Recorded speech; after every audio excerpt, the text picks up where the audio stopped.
Muy buenos días, hermanos. Abran por favor sus Biblias en Primera de Corintios, capítulo 4, versículos 1 y 2. Nosotros vamos a desarrollar en esta mañana otro principio bíblico de mayordomía. Nosotros hemos estado hablando durante varios domingos de mayordomía bíblica. La mayordomía son los principios de administración, los principios de gobierno, los principios de encargo que Dios nos ha dado de todos los bienes, talentos y servicios con los cuales Él nos ha bendecido.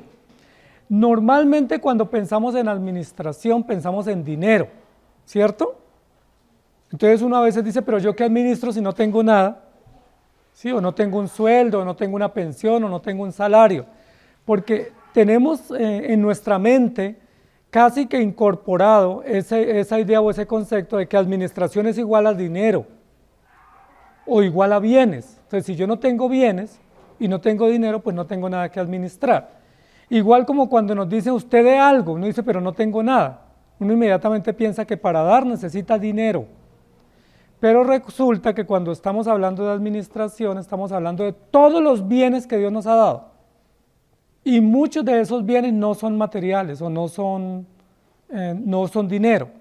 Recuerden que hablamos de la vida. ¿Sí? La vida es un bien que tenemos para administrar. El tiempo es un bien que tenemos para administrar. Nuestras emociones son un bien que tenemos para administrar. Nuestro cuerpo es un bien que no es dinero en sí mismo, pero que es un bien que hay que administrarlo. Hablamos de la familia. Y hoy vamos a hablar, la semana pasada y hoy, vamos a hablar de bienes intangibles que nosotros tenemos, porque no todos los bienes son tangibles, es decir, no son visibles. ¿Sí? Como dinero, como un trabajo, como una casa, un carro. Tenemos bienes que no son tangibles. Uno es la vida, ese tenemos que administrarlo. La familia es un intangible también que hay que cuidar, y lo vimos la semana pasada. Y hoy vamos a hablar de otro bien con el cual Dios nos ha favorecido a los creyentes, que es un intangible, pero que también hay que invertir en él, y hay que administrarlo adecuadamente. Y ese bien se llama la iglesia. Entonces hoy vamos a hablar del principio de mayordomía de la iglesia. ¿Cómo se debe administrar la iglesia del Señor para que podamos cumplir el propósito bíblico, pero también para que nosotros podamos ser beneficiados?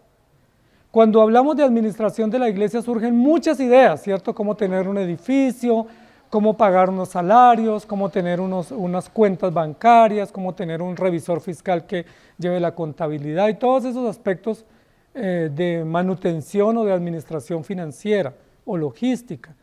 Pero yo no voy a hablar de eso hoy, no vamos a hablar de esa parte administrativa, financiera o de local, o de los bienes visibles, sino que vamos a hablar de unos bienes o unos principios de la iglesia que son intangibles, ¿sí? Que no son el edificio, que no son las bancas, que no es el equipo de sonido, porque para eso pues sería fácil uno tener un registro, tener una persona que lleve una contabilidad y ahí superaríamos esa exigencia. Pero vamos a hablar hoy de 3 principios que la iglesia tiene y los cuales debemos administrar.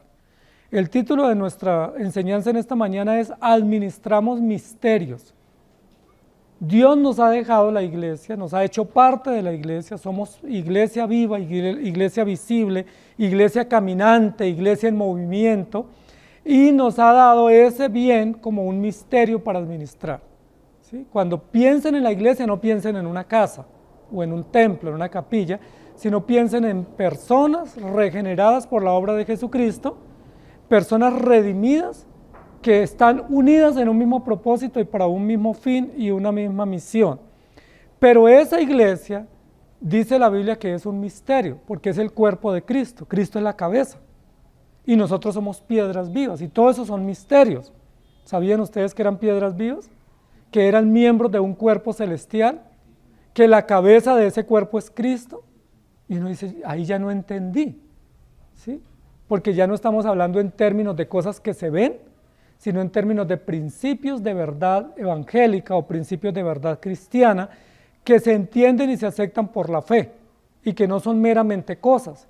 Yo conozco iglesias que son muy cuidadosos de las cosas materiales y eso está bien, hay que cuidar las cosas materiales de la comunidad, de la iglesia, pero no es el fin de la iglesia, porque una iglesia pudiera existir sin un edificio, o sin ningún bien material, solo con las personas.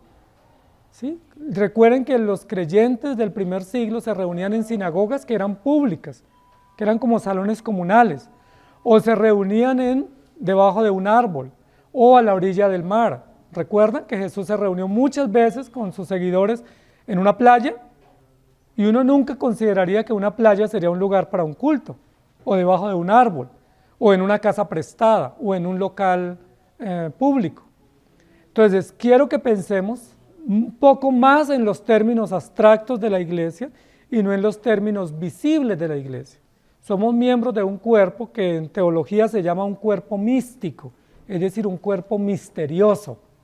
Misterioso no porque sea oculto o secreto, sino misterioso porque está formado por hombres y mujeres de todas las razas, de todas las condiciones económicas, de todas las edades, de todas las posiciones socioeconómicas, de todas las lenguas, y esa es la iglesia a la cual pertenecemos. Y eso es un misterio, porque tenemos hermanos de nuestra fe en todos los países del mundo. No sabemos sus nombres, pero son hermanos que comparten la fe nuestra. Pudiéramos llegar, o cuando ustedes han viajado, se han podido dar cuenta que se encuentran con creyentes en otros lugares. Y uno pensaba que no iba a tener hermanos con los cuales relacionarse con tranquilidad y con confianza, pero cuando uno llega a otro lugar se da cuenta que tiene unos hermanos que los ha conocido casi de toda la vida, pero los acaba de ver. Y uno dice, ¿eso qué pasa? Bueno, porque somos miembros de un cuerpo místico. Por eso el título hoy es Administramos Misterios.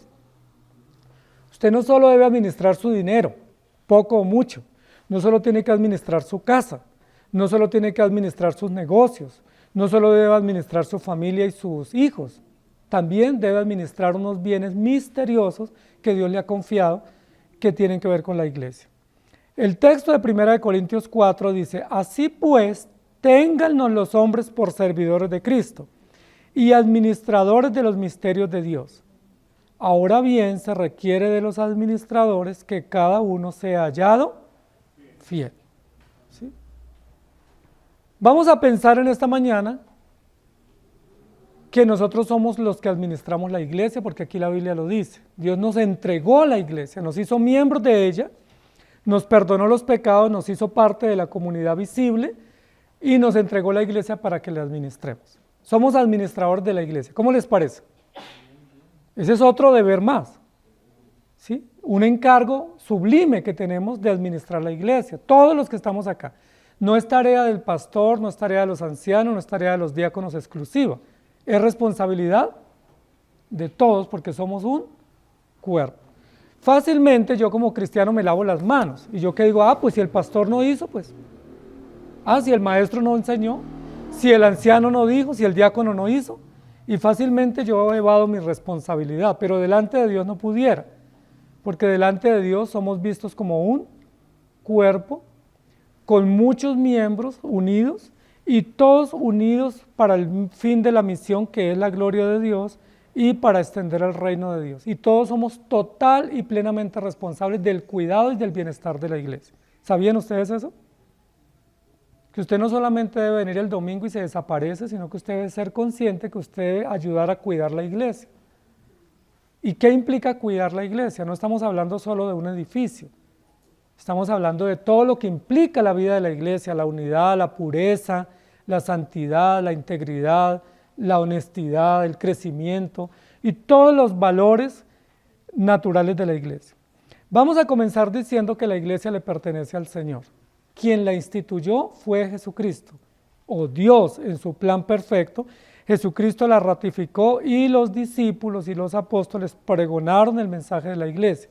La iglesia es una institución divina, no le pertenece al Estado, no le pertenece a la sociedad, no es un asunto de agrupación de fe que las comunidades naturales establecen, sino que la iglesia es del Señor. Miren lo que dice Mateo 16, 18, por si alguien tiene duda. Y yo también te digo, dijo Jesús, que tú eres Pedro, y sobre esta roca edificaré mi iglesia. Mira el posesivo, ¿sí? Mi iglesia. ¿Quién dijo eso? Jesús dijo, yo voy a establecer, voy a edificar, voy a construir mi iglesia y voy a ponerle un fundamento sólido para que no se derrumbe, para que no colapse como los edificios que a veces se hunden de manera sorpresiva. Dice, para que no se derrumbe el edificio, le voy a poner un fundamento. Y con ese fundamento y con esa estructura con la cual yo voy a construir la iglesia, nadie la puede destruir. Las puertas del Hades no prevalecerán contra la iglesia. Entonces miren varias cosas que es importante que las tengamos en cuenta para que las recordemos o las anotemos si están tomando apuntes. La iglesia es del Señor. ¿Estamos de acuerdo? La iglesia no es nuestra. Aunque tengamos un logo y un rótulo, esa iglesia no es nuestra. Puede que la razón social la hayamos tramitado nosotros, puede que hayamos hecho inversiones para que así funcione, pero la iglesia no nos pertenece, la iglesia es una institución divina. Segundo, la iglesia tiene un fundamento sólido, ¿sí? Está totalmente cimentada que nada ni nadie la va a poder destruir. ¿Sí? La iglesia está fundamentada sobre la verdad, está cimentada sobre la justicia y está fundamentada en Jesucristo mismo, que es la piedra principal del fundamento de la iglesia. Eso es muy importante, porque a veces uno dice, ay, ¿será que nuestra iglesia se acaba? ¿Será que algún día la fe se acaba? Aquí tenemos una respuesta. ¿Sí? Puede que haya creyentes que se vayan, puede que haya familias que no continúen, puede que las organizaciones visibles se dividan, pero la iglesia como cuerpo de Cristo nunca va a ser destruida, porque Jesús lo dijo. Y es importante también que entendamos aquí a manera introductoria que la iglesia tiene adversarios. Cuando Jesús dice, las puertas del Hades no prevalecerán, ¿qué es lo que está diciendo? Que la iglesia tiene enemigos.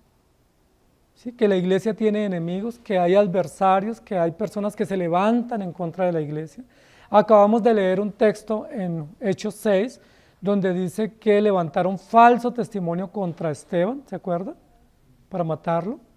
Y así sucesivamente hay muchos enemigos que la iglesia tiene.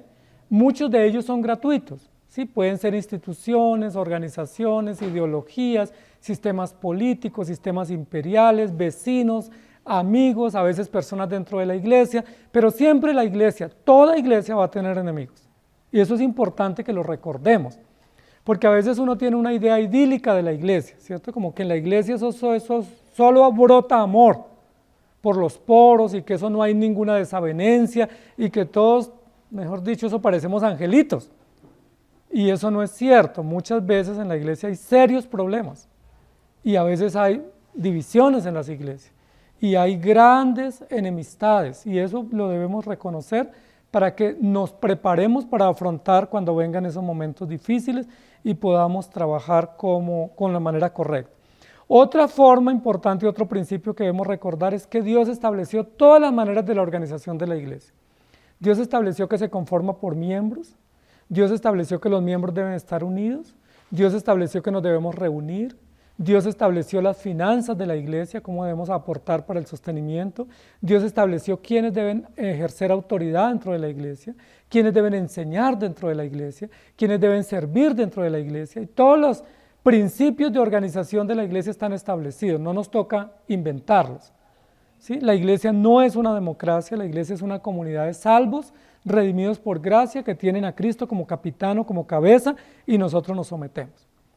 ¿Estamos de acuerdo? Es un gran misterio la iglesia. ¿Sí? Es tan misterio que los gobernantes civiles no logran entender cómo funciona la iglesia. ¿Sí? Ellos no saben si es un negocio, si somos una fundación, si somos una ONG, si somos una entidad de secta, no saben qué somos. A veces nos catalogan como empresa, a veces nos catalogan como una fundación, a veces nos catalogan como un club. Ellos ni saben cómo somos porque no entienden, porque eso se entiende por la fe, que somos una iglesia, una comunidad de creyentes redimidos y que eso es un misterio revelado. Vamos a hablar en esta mañana de 3 principios que la iglesia tiene o 3 cosas que la iglesia debe cuidar y por la cual debemos velar todos para la administración. Ya dijimos que no son cosas visibles, no vamos a hablar hoy de dinero, aunque la iglesia también tiene dinero para administrar, que son los aportes voluntarios, pero no vamos a hablar de eso, porque esos serían asuntos muy prácticos, muy técnicos de la iglesia. Vamos a hablar de cuál es la base real de la iglesia. Sí, la base real no son los diezmos, ni las ofrendas, ni los bienes. Esos son aportes que damos, pero no son la razón de la iglesia. Vamos a usar para esos 3 principios 3 palabras en griego, ustedes las pueden tomar ahí y nos aprendemos, por lo menos si no las conocemos, 3 términos en griego. El primer término que vamos a usar es el término eclesía. Eclesía es el término griego del Nuevo Testamento para designar la asamblea de creyentes. Eclesía es la comunidad de redimidos que han sido sacados del mundo para un fin distinto o separados del mundo para un propósito especial. Eclesía, fuera de o sacados de, para formar una comunidad o un grupo o una asamblea. Y la palabra para ese término en el Antiguo Testamento es Kaal, ¿sí? Que era una palabra también para designar la asamblea de creyentes o de gente de fe que se reunía para un propósito. Esa iglesia tiene 3 principios, o 3 deberes, o 3 encargos, y yo quiero que hoy los revisemos a ver si los estamos cumpliendo, porque hoy nos vamos a hacer un examen, y el examen que nos vamos a hacer es si somos buenos administradores de la iglesia. Miren lo que dice Corintios, se requiere que los administradores sean hallados fieles. Pudiéramos cambiar un poquito el término, se requiere que todos los creyentes sean hallados fieles en el cumplimiento de los deberes. La primera palabra es querigma, esa es la primera palabra. ¿Qué administramos nosotros? Administramos el querigma, es una palabra en griego, querigma, y querigma significa predicación, o proclamación, o anuncio, ¿sí? De un mensaje, de un propósito. Entonces, lo primero que debemos administrar, que es el fundamento esencial de la vida y de la obra de la iglesia, es el querigma. Es decir, nosotros debemos velar por la buena predicación de la iglesia, porque la predicación es el alma de la iglesia, permítame decirlo de esa manera, es el aliento de la iglesia, es la vitamina de la iglesia. Así como cuando nosotros estamos alimentando a nuestros hijos que están en crecimiento, nosotros procuramos darle la mejor dieta. Yo sé que todos ustedes como padres están preocupados por una mejor dieta para sus hijos. ¿Sí? Cuando nos dicen eso no le alimenta mucho, mejor dele esta vitamina, ¿qué hacemos? Nos esforzamos por darles ese alimento porque sabemos que les va a nutrir más. No les daríamos un alimento que sabemos que los llena pero no los nutre, porque está en juego su vida, sus ojos, su memoria, su inteligencia, sus huesos, sus tejidos, todo su organismo. Entonces nosotros nos preocupamos por una buena dieta. Y cuando uno llega a cierta edad, ¿sí? Como la que ya estamos varios acá, también tenemos que cuidar mucho la dieta. ¿Sí? Tenemos que cuidar qué comemos, comer a horas, comer cosas nutritivas que den vitamina, hierro, calcio, porque esa es la vida nuestra. Amados hermanos, ¿cuál es la vida de la iglesia en términos prácticos? El alimento de la palabra, la predicación, el querigma, la predicación de la palabra. Y ustedes deben buscar y deben juzgar siempre una iglesia, no por el número de personas, no por la logística de ese lugar, no por la apariencia de lo que se muestra, sino por la sana predicación de la palabra. Uno puede ir a un lugar donde uno queda descrestado porque todo es lujoso, ¿sí? Con tapetes y todo, con mucha electrónica, muy fino todo, pero a veces no hay predicación. Yo les pregunto, si tuviéramos que elegir entre un buen lugar, bien ubicado y con mucho lujo, y un lugar donde se predique bien, ¿usted por cuál se iría? ¿Por cuál se debe ir un creyente? Por donde se predique bien, por donde se predique correctamente, se predique transparentemente, se predique con verdad, con justicia, y que yo pueda comprender y entender el mensaje, porque esa es la vida nuestra, ¿sí? Nosotros no nos nutrimos con un edificio fino o con muchos equipos. Nosotros nos nutrimos con una buena palabra. Esa es la vida de la iglesia. El querigma, la predicación. Cuando hablamos de querigma, estamos hablando del anuncio público, ¿sí? No es solamente lo que yo creo, es lo que se proclama, lo que se pregona. Cuando la Biblia habla en el Antiguo Testamento de que somos heraldos, ¿recuerda? Los heraldos eran los pregoneros, eran los que anunciaban públicamente un mensaje, los que daban unas noticias públicas, tenían autoridad y tenían el encargo para pregonar. Entonces, amados hermanos, no solamente ustedes y yo, como creyentes, miembros de la iglesia, debemos velar por una buena predicación, sino que también somos predicadores todos. ¿Sabían eso? Que no se demanda solo a los predicadores que prediquen, sino que se demanda a todos los creyentes ser predicadores. Todos debemos pregonar el mensaje, debemos anunciarlo, debemos invitar a otros, debemos advertir a otros lo que creemos, debemos poner en conocimiento lo que nosotros creemos, porque esa es la vida de la iglesia. Si usted se conforma solo con venir a recibir un mensaje, pero en la semana no predica lo que cree y lo que escucha, pues usted está haciendo la mitad de la tarea, pero no está haciendo el resto de la tarea. Está haciendo la tarea de congregarse para recibir, pero no está cumpliendo la tarea de compartir lo que ha recibido. Y la Biblia nos advierte que todos somos miembros de la iglesia y como todos somos miembros, todos de una u otra manera somos llamados a predicar a otros. Y recuerden que hay varias maneras de predicar, ¿cierto? Podemos predicar con un don de predicación exponiendo un mensaje, pero también predicamos con nuestros hechos, con nuestras acciones. Predicamos cumpliendo nuestros deberes. De varias maneras lo podemos hacer, pero es urgente que prediquemos, porque es la manera. Recuerden lo que dice la Biblia, ¿cómo oirán si no hay quien les predique? ¿Sí recuerdan esa pregunta? ¿Cómo su familia va a ser salva? ¿Cómo sus vecinos van a ser salvos si usted no les da testimonio? Si usted no les predica con sus acciones, si usted no abre su boca y anuncia. Como mínimo dígales, yo soy creyente, yo asisto a una iglesia y estoy orando por ti. Ahí ya está anunciando. Como mínimo dígales, yo quisiera invitarte a mi casa para compartirte lo que yo creo. Como mínimo debiera decirles, yo quiero que me acompañe el domingo a la iglesia para que tú escuches lo que yo creo, porque lo que yo creo es maravilloso y te va a transformar la vida. Si puede atreverse a más, háganlo, como Esteban, ¿sí? Que predicaba. Los que usan redes sociales. Hoy en día las redes sociales son un buen medio de comunicación, de información y a veces de mucha controversia también. Nosotros si usamos redes sociales, no somos fanáticos de no usarlas, pero si usted tiene redes sociales, úsalas bien, úsalas adecuadamente, úsalas para poner un texto bíblico, para compartir una prédica, para compartir una reflexión, para que la gente sepa lo que usted cree y no la use para otras cosas que a veces en lugar de hacer bien, hacen mal. Entonces, amados hermanos, predicar en el Antiguo Testamento y en el Nuevo Testamento tenía que ver con gritar con todas las fuerzas. Y si uno grita públicamente con todas las fuerzas, pues tiene que no tener vergüenza. ¿Recuerdan lo que hizo Pablo y Juan? Pedro y Juan y los apóstoles en la plaza pública, en los sermones. ¿Qué dice la Biblia? Y puestos en pie, predicaron a gran voz y dijeron, ¿y recuerdan qué venía después de esa predicación? Persecución, los molestaban, los torturaban, los incomodaban y muchas veces los llevaban presos sin ninguna razón, por simplemente haberse atrevido a hablar. Entonces, cuando nosotros cumplimos ese deber de predicar, pues además de obedecer al Señor nos exponemos.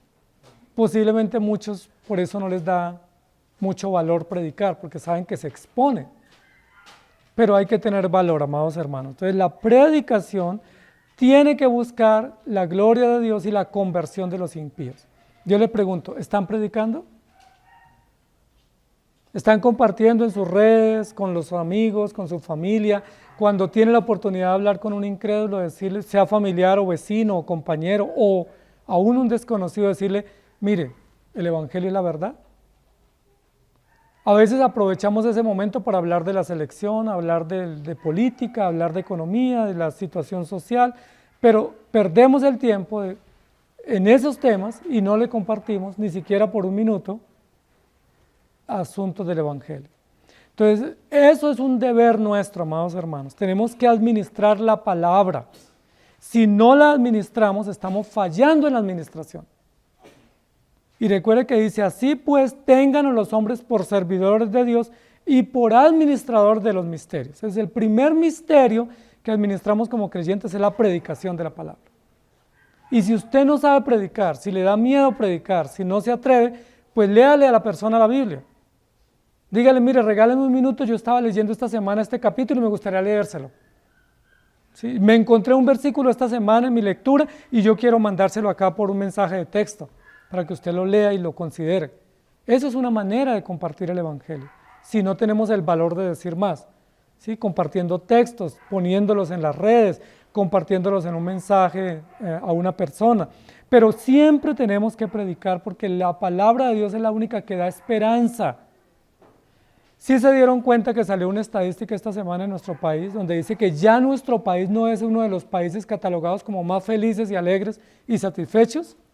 Que estamos bajando, que hay un gran nivel de insatisfacción en nuestra población, a todo nivel, ¿sí? No solamente insatisfacción política, económica, social, sino también insatisfacción con la vida, ¿sí? Que mucha gente ya no se siente satisfecha con la vida, dicen las estadísticas. ¿Ustedes saben cuál es la respuesta para esa necesidad? ¿Cuál es la única respuesta para esa necesidad de la gente? ¿Cuál es, hermanos? Ustedes la tienen en sus manos. Ustedes y yo tenemos la respuesta. Mientras hay insatisfacción en la gente, ustedes y yo vivimos felices. ¿Por qué?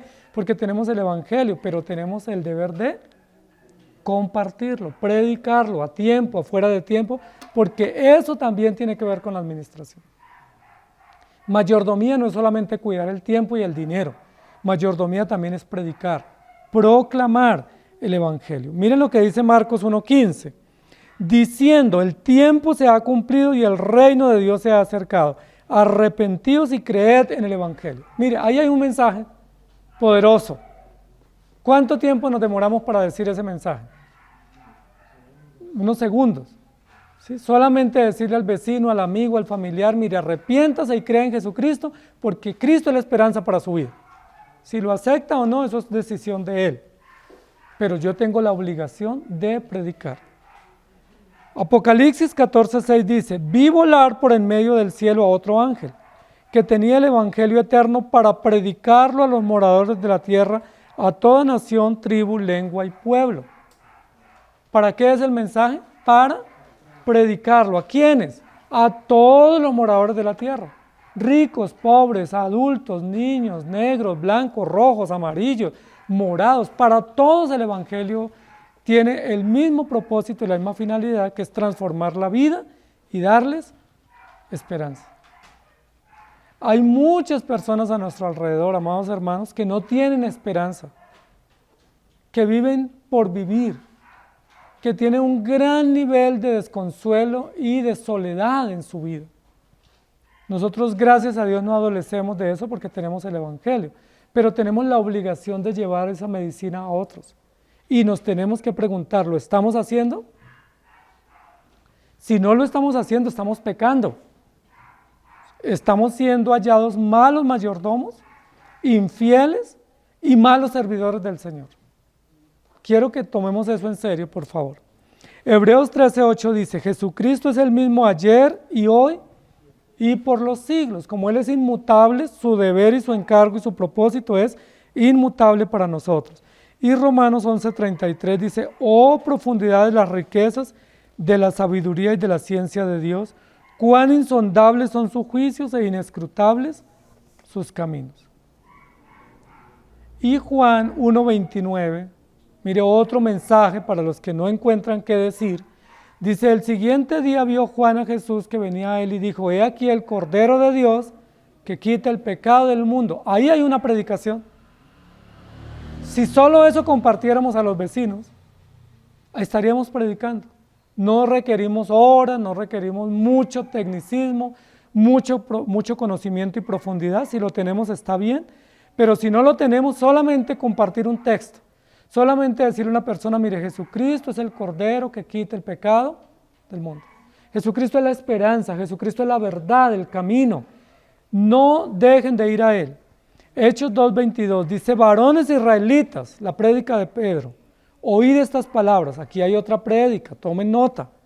Jesús Nazareno, varón aprobado por Dios entre vosotros con las maravillas, prodigios y señales que Dios hizo entre vosotros por medio de Él, como vosotros mismos sabéis. Una prédica sencilla donde dirigimos a la persona de Cristo. Recuerden que hoy en día todo el mundo está enfocado en el presidente, en el gobierno, en el Estado, en las fuerzas militares, en la economía. ¿Por qué no dirigimos a esa persona que está tan angustiada y tan ofuscada? Le decimos, ok, tienes razón que tengas muchas quejas contra las instituciones. Yo también tengo inquietudes contra el Estado y contra las instituciones, pero ¿por qué no miramos mejor a nuestro Dios? ¿Por qué no me regalas unos minutos y oramos para que Dios te dé esperanza? Yo entiendo que tu economía y tus sentimientos y tu vida esté muy frustrada y muy ofuscada, pero ¿me permites orar por ti? ¿Me permites pedir a Dios por tu vida? Y ahí estamos predicando, ¿estamos de acuerdo? Querigma. ¿Qué es querigma? Proclamación de la palabra, predicación de la palabra, anuncio público, anuncio valeroso de la palabra. ¿Nos critican? No hay problema. Aún si no predicamos, nos critican. Sin predicar nos juzgan y nos persiguen y tenemos enemigos. ¿No sería mejor tener enemigos por una causa más justa como el Evangelio? Miren lo que dice Hechos 2, 37 y 38. Otra prédica, tomen nota por favor. De aquí vamos a salir con muchos mensajes cortos tomados de la Escritura. Hechos 2, 37 y 38 dice: al oír esto se compungieron de corazón y dijeron a Pedro y a los otros apóstoles: varones hermanos, ¿qué haremos? Y Pedro les dijo, abro comillas, arrepentíos y bautícese cada uno de vosotros en el nombre de Jesucristo para perdón de los pecados y recibiréis el don del Espíritu Santo. Arrepentíos y conviértanse de sus malos caminos y Dios les va a bendecir. Yo les pregunto, ¿es muy difícil predicar, hermanos? Yo creo que no. Si no lo hacemos es por falta de fidelidad, por falta de compromiso, por falta de asumir conscientemente esa obligación y ese encargo que tenemos. Primera de Pedro, capítulo 1, 18 y 19 dice: sino que fuisteis rescatados de vuestra vana manera de vivir, la cual recibisteis de vuestros padres, no con cosas corruptibles como oro o plata, sino con la sangre preciosa de Cristo, como de un cordero sin mancha y sin contaminación. Nosotros dijimos que a nuestros hijos no podemos dejar pasar ni un día sin hablarles de Dios. La Biblia más bien establece que lo hagamos en la mañana, al mediodía y al acostarnos, a los que nos rodean en casa. Pero también lo podemos hacer de la misma manera con los que están fuera de casa, que son familiares o amigos o compañeros. No les dé temor decir que son cristianos. No les dé temor. No somos agentes secretos. ¿Sí? No tenemos que escondernos para que nadie nos descubra porque no estamos haciendo nada malo. Somos personajes civiles, libres, estamos obrando bien, tenemos el respaldo de Dios y tenemos el respaldo también del Estado para predicar el Evangelio. Y aun si no tuviéramos ese respaldo, lo tenemos que hacer. Aun si el Estado estuviera en contra de la predicación, tenemos que seguir predicando. Porque no pudiéramos decir, cerremos y apaguemos porque no podemos. No, hay que seguir. ¿Se acuerdan cuando a Pedro y Juan en el concilio les prohibieron que predicaran? Recuerdan que los azotaron y los golpearon y le dijeron, les prohibimos hablar en el nombre de Jesús. ¿Lo van a cumplir? ¿Qué hubiera dicho usted? Sí, Señor. ¿Pero qué dijo Pedro y Juan? Es necesario obedecer a Dios antes que a los hombres. Los golpearon, les dieron palo, les dieron látigo y ellos salieron ¿a qué? A predicar el Evangelio. Y siguieron predicando hasta que los mataron. Los encarcelaron, les causaron cualquier clase de torturas, pero ellos dijeron que se sentían dignos y gozosos de ser tenidos, pues de tener el privilegio de predicar el Evangelio. Entonces, querigma, primer bien intangible que la iglesia y el creyente debe administrar, la predicación. No solo velar por una buena predicación, no solo velar porque la predicación que yo recibo la pueda poner en práctica y se muestra en acciones de vida, sino también cumplir el deber hacia otros de compartir el Evangelio. ¿Estamos de acuerdo? Eso lo tenemos que enseñar a nuestros hijos también y hacerlo, amados hermanos. No les dé temor cuando van a un restaurante en un lugar público, orar en público. ¿Por qué nos da vergüenza que oren? No es que no oramos porque estamos en un restaurante. O sea, solo oramos en la iglesia o en la habitación. No, si usted pide la comida y ordena, pues oren, que sepan que son cristianos, hablen de las cosas de Dios en la mesa, porque es la oportunidad para que otros sepan que somos cristianos y si necesitan algo podamos estar a disposición de ellos. ¿Para dónde vamos los domingos? Vamos para la iglesia. ¿Por qué no aceptamos otras actividades? Porque somos hijos de Dios, somos cristianos. Nosotros nos congregamos los domingos. Por favor, no me invite a ninguna actividad social o familiar o pública, porque yo el domingo se lo dedico a mi Señor, a quien amo y a quien sirvo. Hay que perder el temor para expresar las cosas de Dios. ¿Sí se han dado cuenta que hay tanta gente que no le da temor decir lo que cree? Y a veces cosas tan absurdas, a veces cosas tan contrasentido, y ellos orgullosamente dicen, esto creo, esto soy, y reclamo derechos para mí. ¿Y por qué nosotros que tenemos la verdad nos da vergüenza? ¿Por qué nosotros que tenemos un mensaje tan limpio, tan digno, tan sublime, nos da vergüenza? Eso clama al cielo, amados hermanos. Segundo término, segunda razón que debemos cuidar y administrar, koinonía. Primero, querigma, que es la predicación. Otro bien que tenemos como creyentes es la koinonía, es decir, Dios nos hizo parte de la iglesia, nos reconcilió por Jesucristo a través de su sangre y nos hizo miembros, amigos de Él. Y al ser miembros de Él, nos constituyó entre nosotros hermanos. Nosotros no nos decimos hermanos porque pertenezcamos a una logia. Nosotros nos decimos hermanos porque Cristo es nuestro Padre. Y porque Él dijo que al Él ser nuestro Padre, nosotros somos hijos, y al ser todos hijos de Él, nosotros somos naturalmente hermanos. ¿Cómo se deben tratar los hermanos? Con respeto. ¿Cómo se deben tratar los hermanos? Con consideración. Deben protegerse, deben velar mutuamente por su bienestar y deben cuidarse, porque son hermanos de un mismo papá. Tienen la misma sangre, deben tener los mismos intereses y caminar en la misma dirección. La Biblia dice que uno de los valores que la iglesia tiene es la comunión. No sé si recuerdan que en una oportunidad se referían a los creyentes en Jerusalén, los incrédulos, y los admiraban. ¿Y recuerdan qué era lo que admiraban de los creyentes de Jerusalén? ¿Sí recuerdan? Que los demás decían, mirad cómo se aman. Y eso era causa de admiración. Mírenlos cómo se aman. ¿Y de quiénes estaban hablando? De los creyentes de la iglesia. Miren cómo se aman. Yo no sé qué evidencias visibles ellos veían. Posiblemente se trataban con consideración, se cuidaban, se ayudaban, posiblemente se trataban con mucho amor, con respeto, se abrazaban, los veían que se apoyaban mutuamente y ellos decían, miren cómo se aman. La pregunta es, ¿pueden decir eso de nosotros? ¿Pueden decir los vecinos o nuestros familiares, miren cómo en esa iglesia donde va mi hijo, o donde va mi esposo, donde va mi familiar, allá sí que se aman? ¿Pueden decir eso? Eso deberían decir, porque la comunión es importante. Ahora, ¿qué es comunión? Comunión es lo que nos es común, lo que tenemos en común, lo que nos une que tenemos en común. ¿Qué tenemos en común nosotros para poder protegernos? Una misma fe, un mismo Señor, tenemos una misma celebración, tenemos una misma palabra, y eso que tenemos en común lo debemos cuidar. ¿Saben qué nos pasa a nosotros? Y es un problema del ser humano, que siempre busca lo pequeño para dividir y no lo que tiene en común. Imaginémonos en términos porcentuales que tenemos un 90% en común, pero nos dividimos por el 10% que no tenemos en común. Absurdo, ¿cierto?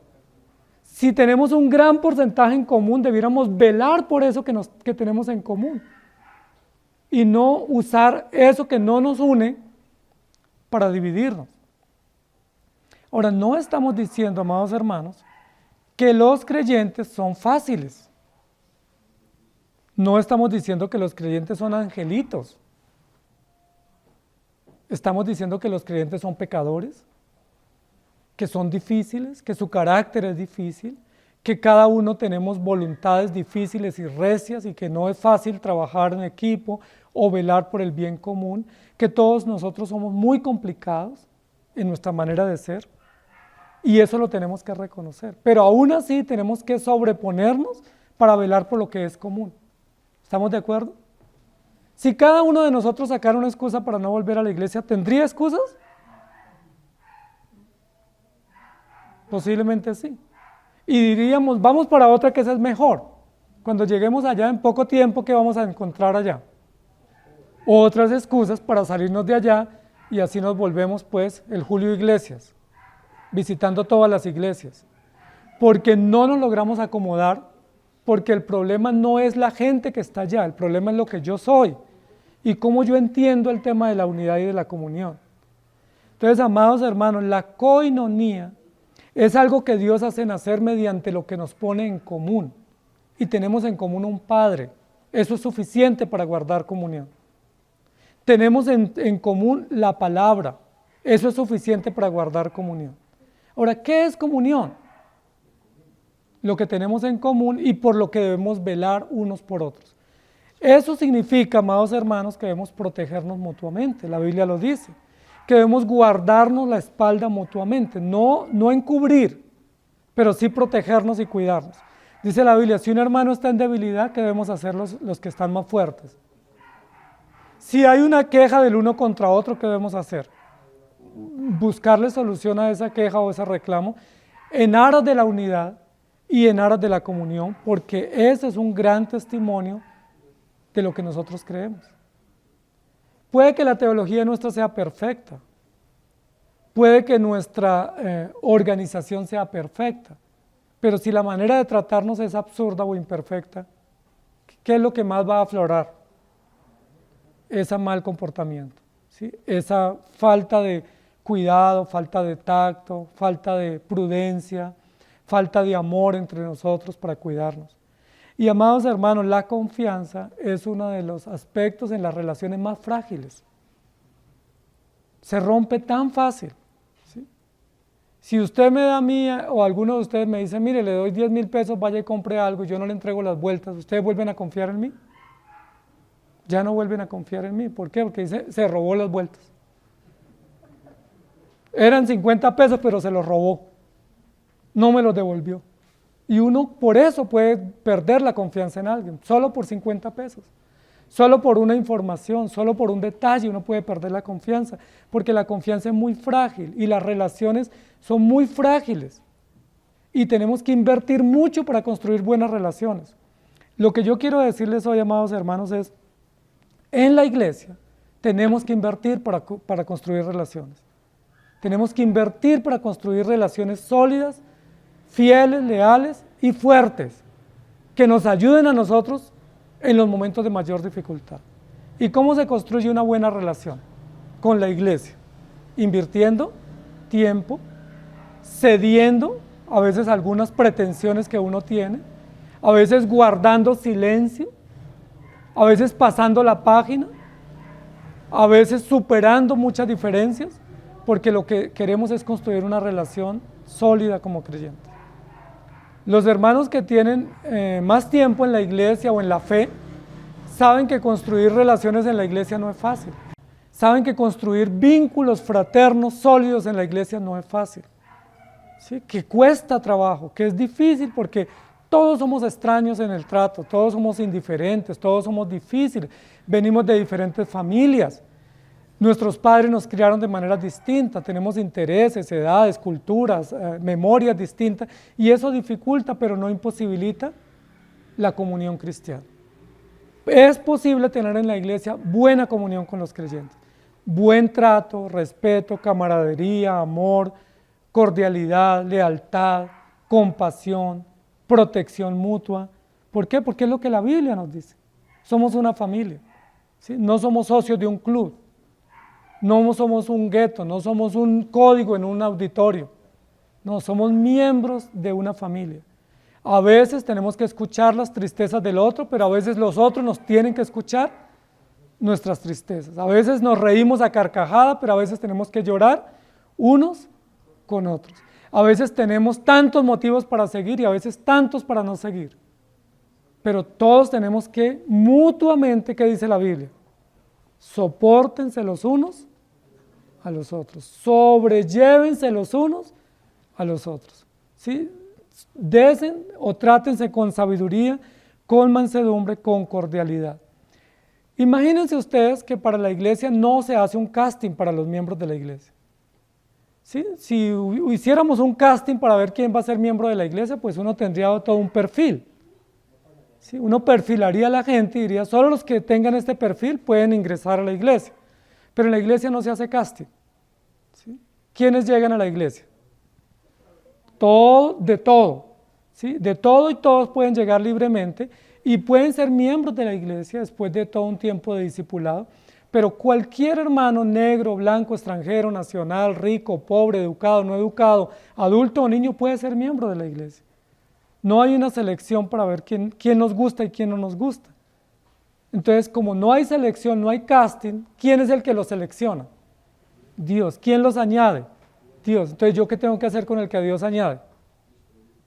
Quererlo, amarlo, protegerlo. No me cae de pronto tan bien. ¿Sí? De pronto no me agrada mucho su manera de ser. De pronto algunas de sus ideas no las comparto. Pero aún así yo tengo que amarlo, respetarlo y protegerlo porque es mi hermano. Y él tiene el mismo padre que yo y tenemos que cuidarnos mutuamente. ¿Me hago entender? Por eso, amados hermanos, debemos evitar discusiones en términos o en temas donde nos vamos a dividir.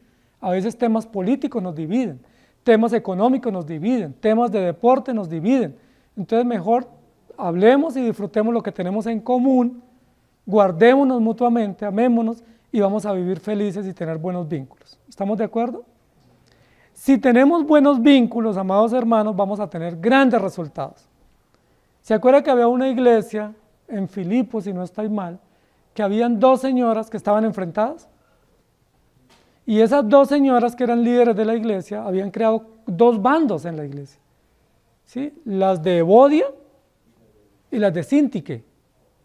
Y recuerdan Pablo que él escribió, qué vergüenza que Pablo en una carta dejara por escrito hace 2000 años pasó ese pelea y todavía nosotros sabemos que Evodia y Síntique estaban agarradas en la iglesia de Filipos. A mí me daría vergüenza que quedara eso en el histórico, ¿sí? Que yo andaba de pelea con todo el mundo o que no me entendía y andaba tirándome el cabello con los demás, cosa que no pueden hacer conmigo. A mí me daría vergüenza, ¿sí? Pero en las iglesias siempre va a haber Evodias y Evodios y Síntiques, tanto hombres como mujeres, que arman conflictos, que no buscan solución, que no quieren ceder, que no quieren reconciliarse.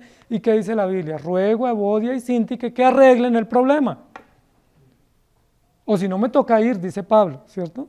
Si ustedes no lo arreglan, me toca echarme un viajecito a buscar cómo se soluciona el problema. Amados hermanos, eso se pide porque ese es el llamado de Dios para la iglesia, que estemos en armonía. El texto del Salmo 133 es hermosísimo. Dice, mirad cuán bueno y cuán delicioso es habitar los hermanos juntos en armonía. No solamente es bueno habitar juntos, sino habitar juntos en paz. Porque uno puede estar junto pero no revuelto, ¿cierto? Junto pero en disensión. Un distintivo de la iglesia es la comunión.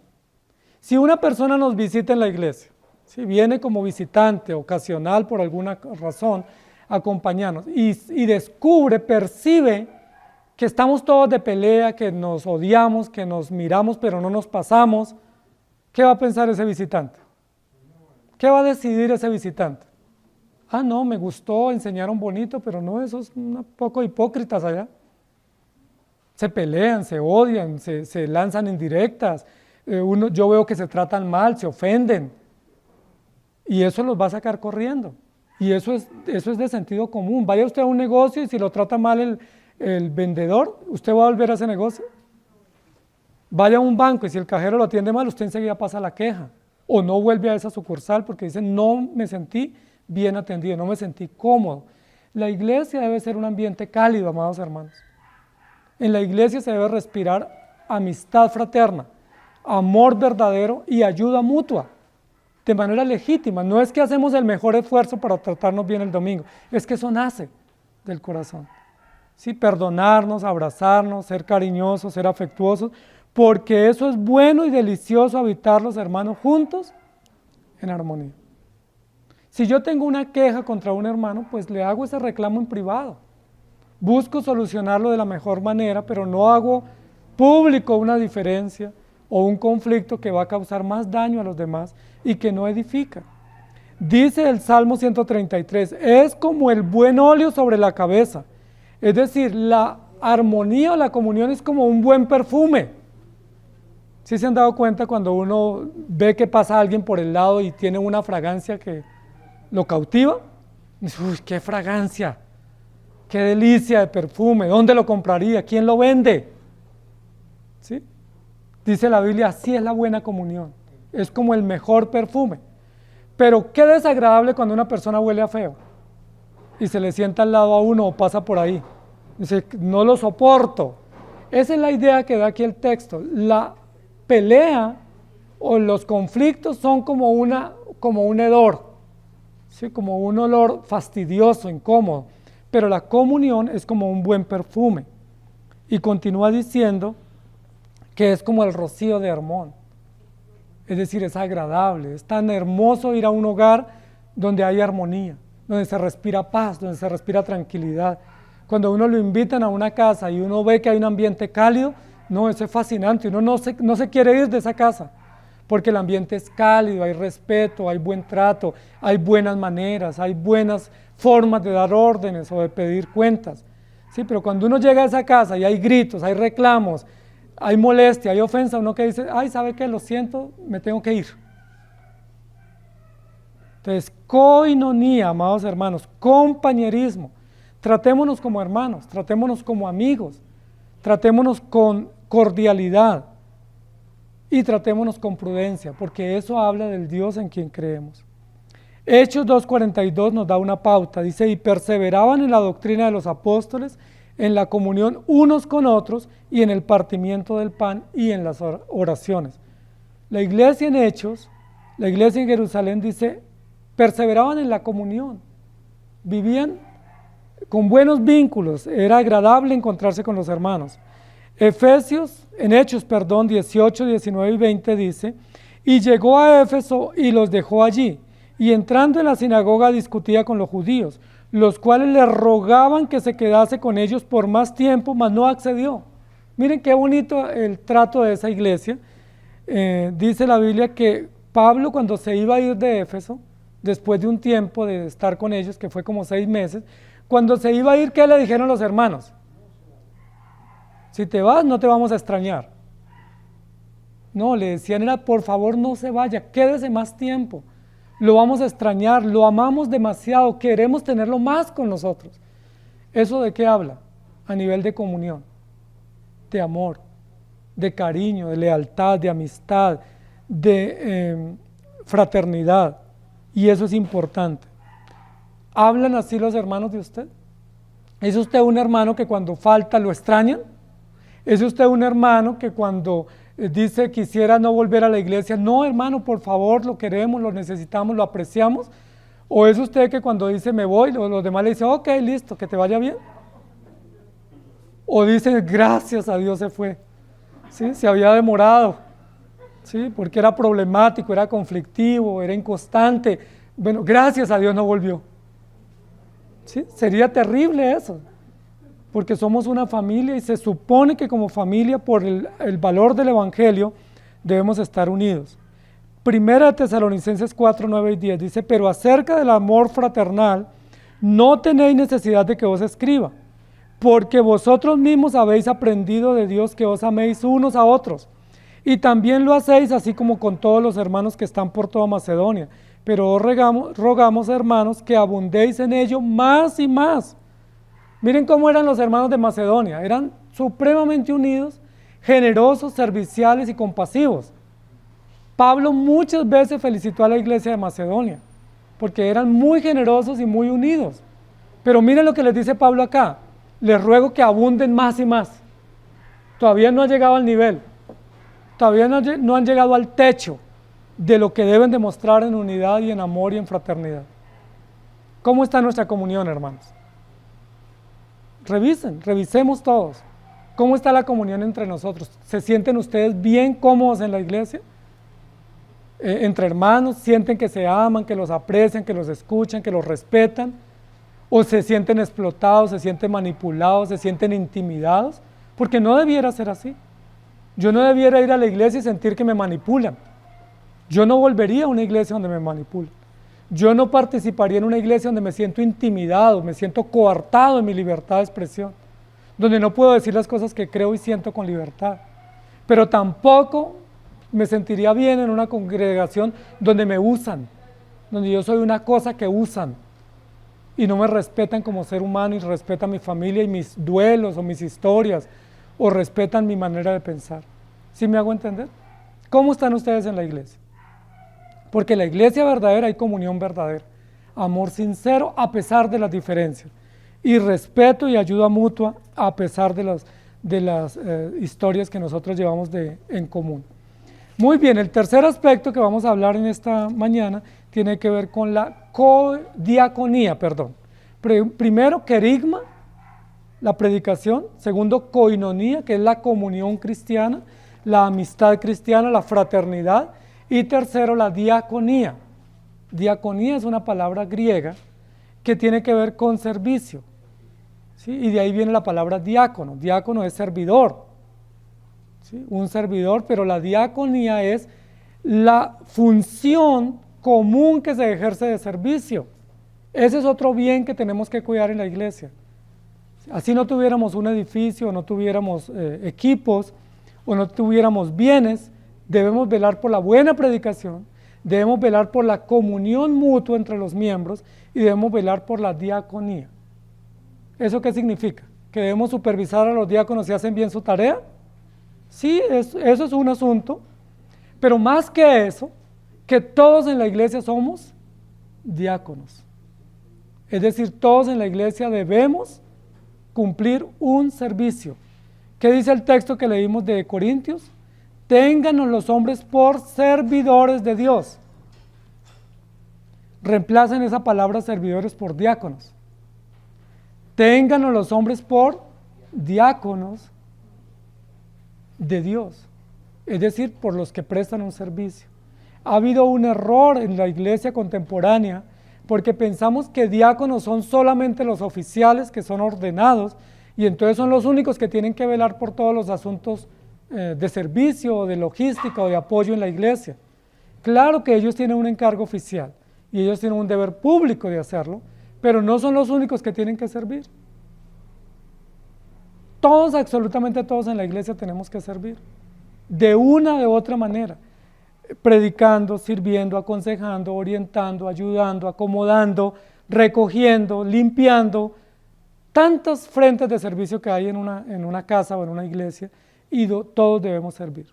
Yo les quiero preguntar, ¿son ustedes diáconos de la iglesia?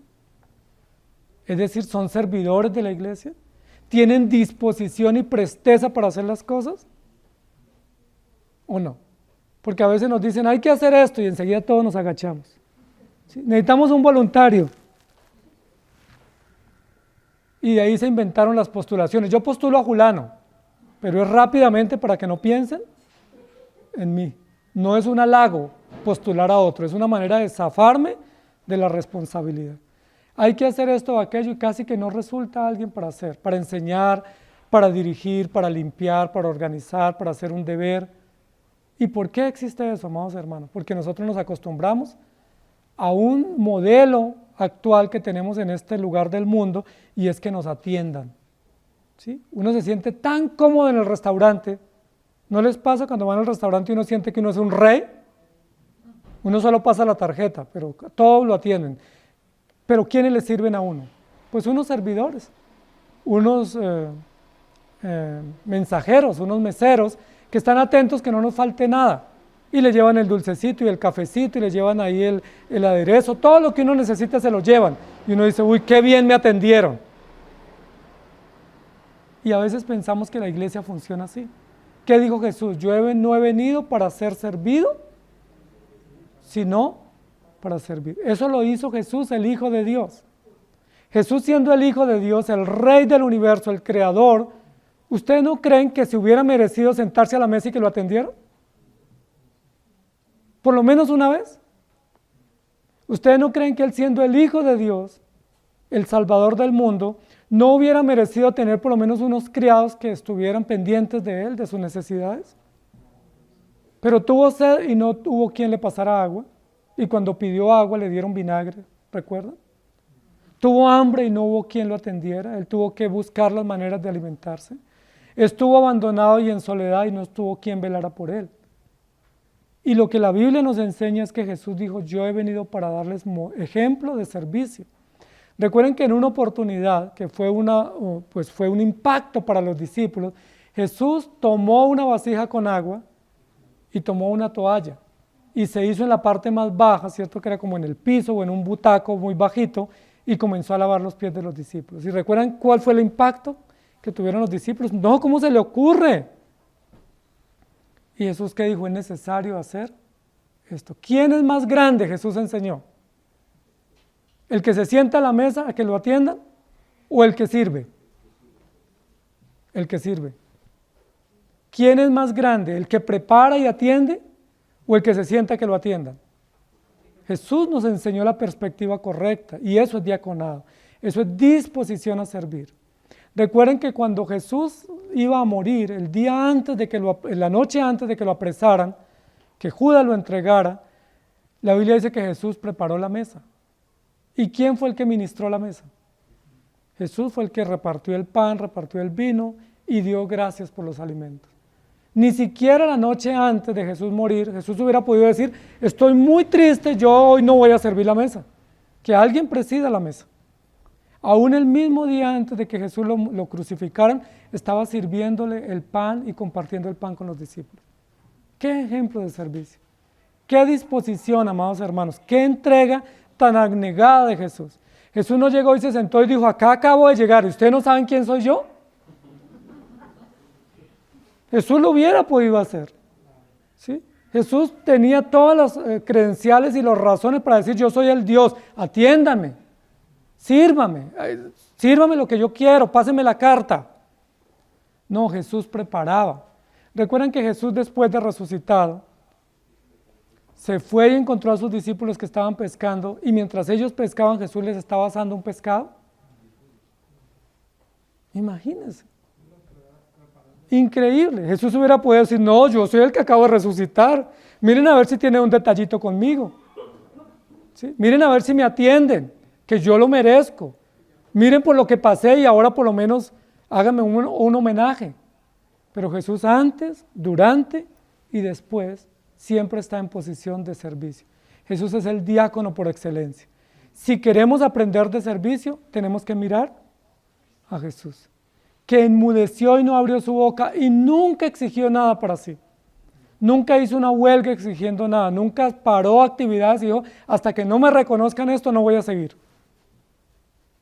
Jesús siempre sirvió abnegadamente y Él nos enseña que debemos servir. Amados hermanos, adolecemos en la iglesia hoy del servicio de diaconía, como iglesia, como comunidad. Adolecemos de una comunidad presta a servir. ¿Sí? Adolecemos de unas familias y jóvenes y personas dispuestos a colaborar en lo que sea necesario. La mayoría no tenemos tiempo, la mayoría no nos gusta, la mayoría no estamos dispuestos. Y eso muestra nuestra arrogancia, nuestra altivez, nuestra indiferencia. Pero díganos que nos sentemos a la mesa que nos atiende y enseguida ya estamos todos sentados esperando. Increíble, ¿cierto? O los hijos en casa, ¿cierto? Los hijos en casa muchas veces se sientan media hora antes a esperar que les sirvan, pero no se dan cuenta que para servir hay que limpiar vegetales, hay que preparar cocina, hay que preparar los platos, hay que quemarse las uñas cocinando para luego poder poner en la mesa el buen alimento. A veces ni siquiera gracias damos, a veces ni el plato recogemos. ¿Sí me hago entender? Detalles tan simples como recoger un plato, como decir gracias, como decir en qué colaboro, así sea por política, a veces no lo hacemos y eso muestra que somos malos diáconos. ¿Sí me hago entender? Es decir, que no estamos en disposición de servir abnegadamente, ¿sí? Que no estamos con la entrega para poder colaborar. Y amados hermanos, Dios nos va a demandar si fuimos servidores. ¿Qué dice el texto de Corintios? Es necesario que los diáconos sean hallados fieles. Va a haber un día donde vamos a ser evaluados por toda nuestra buena o mala disposición. Y Dios es el que nos va a evaluar. Y Él es el que va a dar el veredicto si fuimos siervos fieles o siervos infieles. ¿Y recuerda qué va a pasar con los infieles?